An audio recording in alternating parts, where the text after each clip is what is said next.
Улуттук коопсуздук мамлекеттик комитетинин мурдагы башчысы Сегизбаев жазык кодексинин 320-беренеси, башкача айтканда, кызмат абалынын кыянаттуу пайдалануу фактысы менен катталган сотко чейинки өндүрүш ишинин алкагында башкы прокуратура тарабынан үстүбүздөгү жылдын 25-январында кармалган. Анын жогорудагы берене боюнча шектүүлүгү жана кармалышы Бишкек шаардык 1-май райондук соту тарабынан каралып чыгып, негиздүү жана мыйзамдуу деп табылып, 2 айга камакка алынган. Маалыматка ылайык, Сегизбаев жогоруда аталган кызматта иштеп турган мезгилде кызматын пайдаланып, компромат топтоп, жогорку кеңештин депутаттары Текебаев, Шыкмаматов, Саляноваларды каралоо максатында коомдо аларга карата терс пикирлерди жаратуу үчүн аталган нысандар жөнүндө 2016 жылдын октябрь-ноябрь айларында массалык маалымат каражаттары жана жогорку кеңешинин жыйынында Белизгейт деп аталган иши боюнча жалган, далили жок маалыматтарды тараткан. Жана Улуттук коопсуздук комитетинин 9-кызматынын башчысы Мусакеев жана Турак жай комиссиясынын төрагасы Нуржигитовдор тарабынан Сегизбаевдин жеке көрсөтмөсү менен мыйзамдуу себептер жана негиздер жок болгондугуна карабастан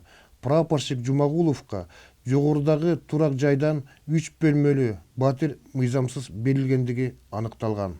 Ошондой эле улуттук коопсуздук кызматкерлери Базакечев, Жаманаков жана Жумагуловдорду энчилик курал менен мыйзамсыз ыйланышканы боюнча сотко чейинки териштирүүдө да Сегизбаев шек саналууда.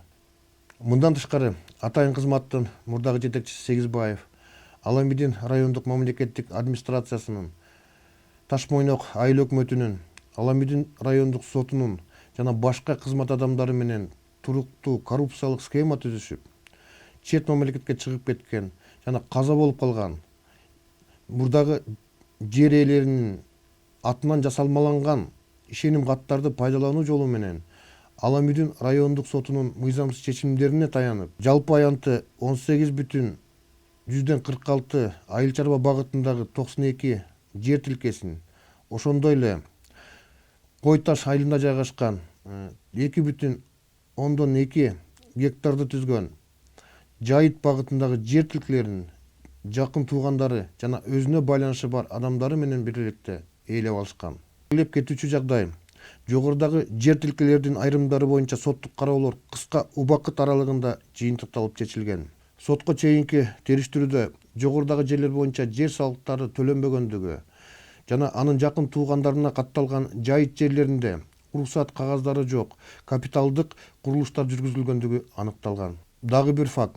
Атайын кызматтын айрым жетекчилери 2017 жылы бюджеттик каражаттардын эсебинен чет өлкөгө негизсиз, конкреттүү, максатсыз жана тапшырмасыз иш сапарга чыккандыгы аныкталган. Бул дагы Сегизбаевдин буйруктарынын негизинде болгону такталды.